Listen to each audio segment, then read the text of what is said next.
Меня зовут Мира. Я работаю в KCB уже 16 лет.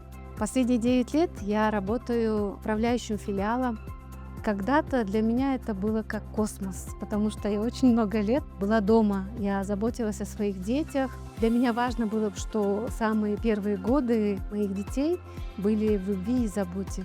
Гуляя с детками, я всегда смотрела на вывеску и думала, какие люди же там работают. И вот настал момент, когда я стала полноценным сотрудником этого банка. Моя основная задача – это управлять деятельностью филиала. Но для меня важно не только выстроить бизнес-процессы. Для меня важно обучать, вдохновлять своих сотрудников. Самое важное качество – это порядочность. Этими качествами обладают и мои сотрудники. Они все активные, инициативные, дисциплинированные, надежные. И эти качества помогают мне развиваться как руководителю. Больше всего я горжусь успехами моих сотрудников. Для кого-то банковский мир только открывается. Я рада видеть их горящие глаза. Я уверена, что они идут к успеху.